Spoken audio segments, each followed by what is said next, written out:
¿Cuántas bandas del crimen organizado hoy día están operando desde las cárceles? Una cifra cercana a los 800 bandas. Los sistemas penitenciarios son permanentemente desafiados. La cárcel se transforma como en su edificio corporativo y desde ahí operan, desde ahí controlan.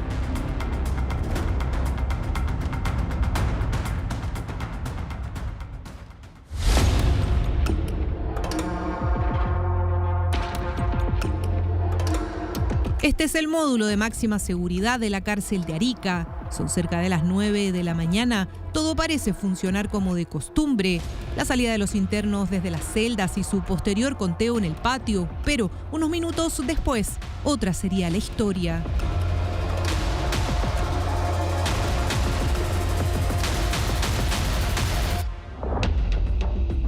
Las imágenes a las que accedimos revelan cómo el interno Jordan Mejías atraviesa el patio del penal para esconder un cuchillo de grandes dimensiones. Su objetivo, asesinar a otro recluso, el chileno Cristian Díaz, quien no quería salir al patio. Finalmente es obligado a empujones por personal de gendarmería.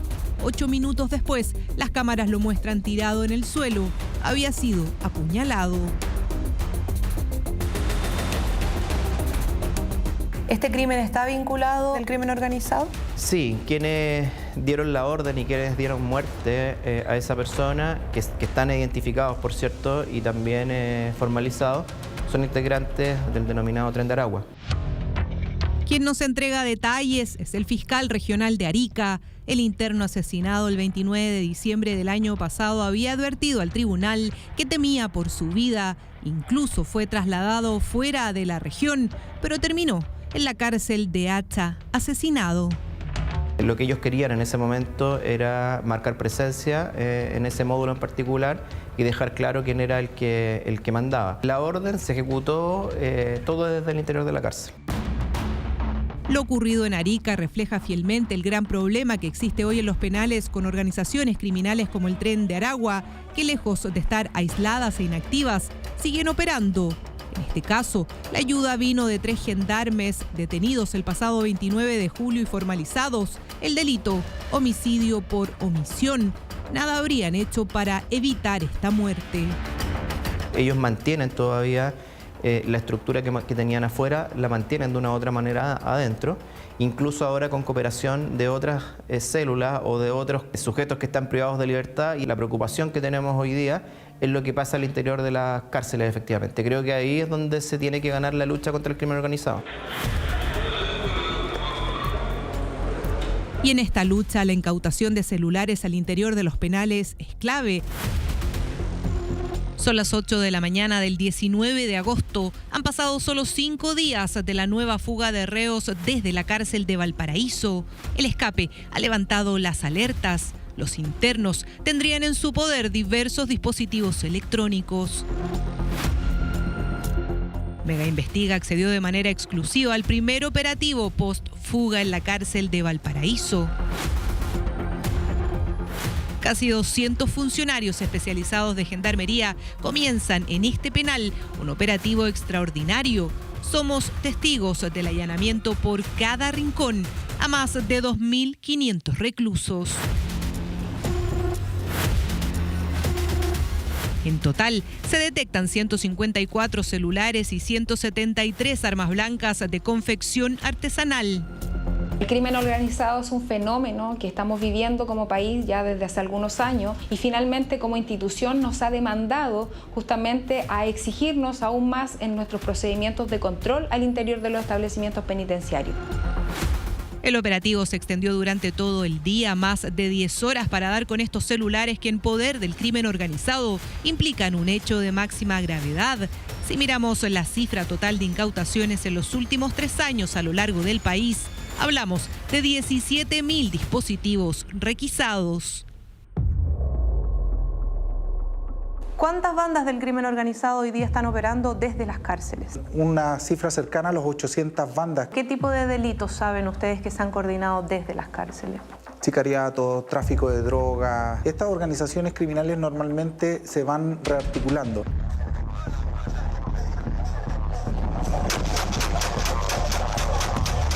Muchas de estas organizaciones han tenido un origen carcelario, como el Tren de Aragua, que nace en la cárcel de Tocorón en Venezuela. De ahí que las barreras físicas no sean un obstáculo.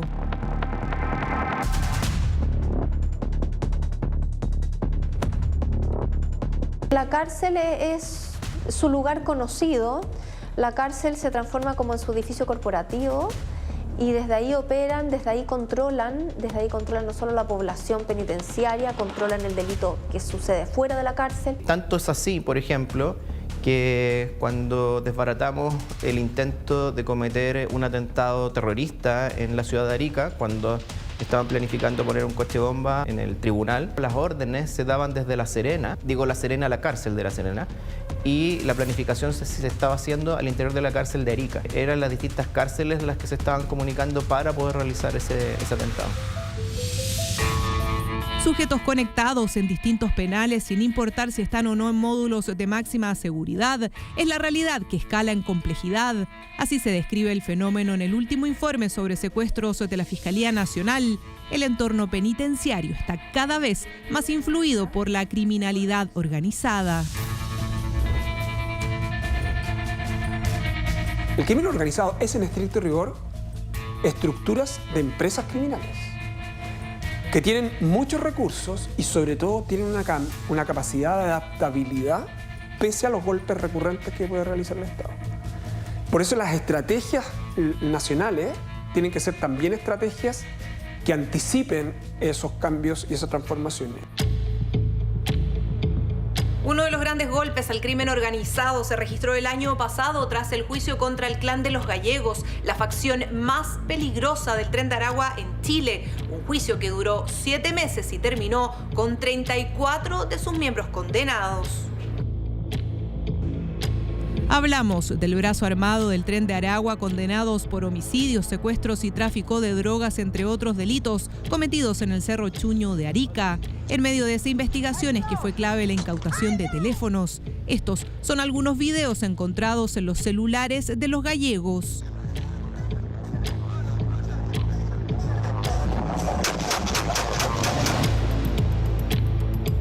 Los celulares fueron incautados incluso a miembros de los gallegos que ya estaban privados de libertad en distintos penales del país. En ese contexto, una imputada logró enviar por teléfono una carta a gente externa de la cárcel pidiendo amenazar a un fiscal y los policías que la habían detenido.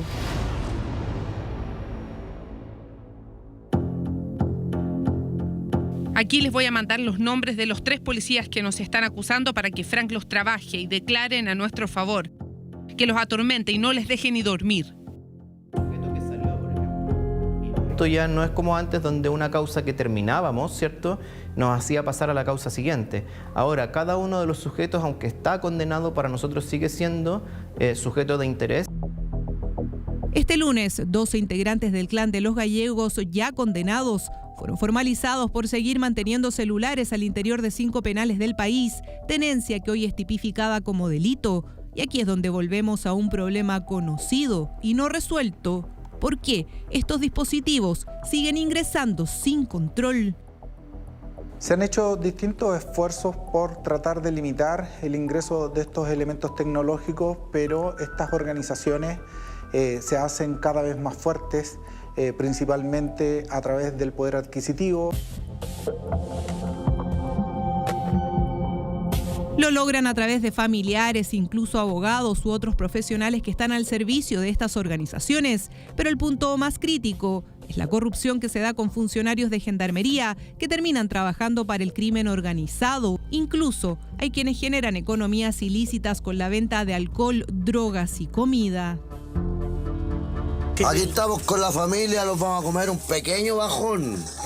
Una reineta. Aquí estamos. No pueden ingresar nada de comida.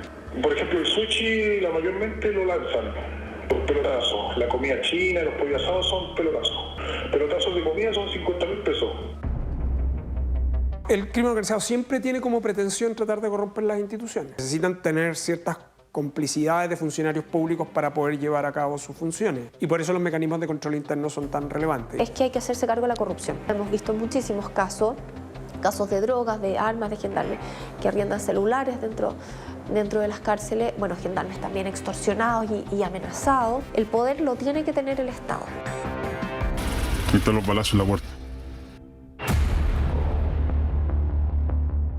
Si de amenazas a funcionarios se trata, un ataque inédito en la historia de Gendarmería ocurrió contra un comandante. Fueron 10 disparos a su casa, una corona de flores y un mensaje aterrador, tras realizar precisamente un allanamiento en Santiago 1 donde incautaron celulares y drogas. Otra vez, un hecho vinculado al Tren de Aragua, una prueba más del avance del crimen organizado. Existe en la actualidad una preocupación por parte de la institución a fin de poder fortalecer lo que es la formación de nuestro personal penitenciario, pero por sobre todas las cosas el poder trabajar en el perfilamiento de aquellos privados de libertad, especialmente extranjeros, que llegan a nuestros recintos penitenciarios y de los cuales desconocemos de muchos de ellos antecedentes previos a su reclusión. Desde el gremio cifran en más de 2.000 las amenazas a funcionarios de Gendarmería entre 2020 y 2023. Ejemplo de ello es lo que ocurrió hace algunos días en la cárcel de Rancagua. Un interno de alta peligrosidad en huelga de hambre apuñaló a un gendarme. El penal había advertido que no estaban las condiciones de seguridad para mantenerlo. De manera muy responsable puedo plantear que las bandas pertenecientes al crimen organizado no tienen el control al interior de las unidades penales que administra Gendarmería de Chile. Sin embargo, hay factores que indudablemente ponen en grave riesgo que podamos continuar sosteniendo el sistema carcelario chileno. Estamos enfrentando a una población penal que ha visto aumentada su cantidad en más de un 57%.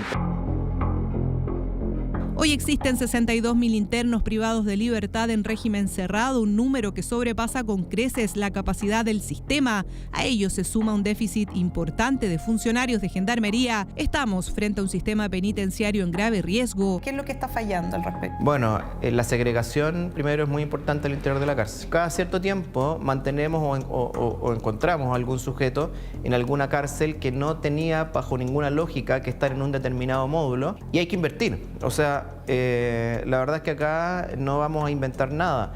Estos ejemplos ya los tenemos en Italia, ya los tenemos en Colombia, ya los tenemos en Estados Unidos, o sea, tampoco es que tengamos que inventar la rueda. Las autoridades aseguran estar trabajando para revertir este escenario. Entre las medidas destacan la creación de un equipo de tareas contra el crimen organizado en las cárceles. Se implementó el uso de uniformes para reos de alta peligrosidad en la cárcel de máxima seguridad y millonarias inversiones en inteligencia y equipos tecnológicos, entre ellos el tan cuestionado sistema de inhibición de señales. El sistema de inhibición de señal telefónica no está funcionando como probablemente nosotros hubiésemos esperado. Hoy los esfuerzos se concentran también en aumentar los módulos de máxima seguridad en el marco del Plan Maestro de Infraestructura Penitenciaria. De los 7 que existían, hoy hay 14. Aún cuando hay un plan de infraestructura carcelaria que está proyectada para el año 2030, lo más probable es que cuando estos nuevos establecimientos finalmente se logren construir, con el avance de hacinamiento que ha presentado, lo más probable es que sean insuficientes. Mientras antes nos demorábamos en construir cárceles 4 años, 3 años, hoy día nos estamos demorando 14, 15 años. ¿Y por qué? Bueno, porque todo el mundo quiere cárceles, pero nadie la quiere cerca. Chile ha tenido una reacción institucional, legislativa, presupuestaria y operativa. Sobre la mesa, la necesidad de más tecnología y funcionarios, incluso la creación de una policía penitenciaria, todo para intentar revertir el avance del crimen organizado en las cárceles, que lejos de desarticularse tras las rejas, siguen operando con estructuras delictivas cada vez más consolidadas.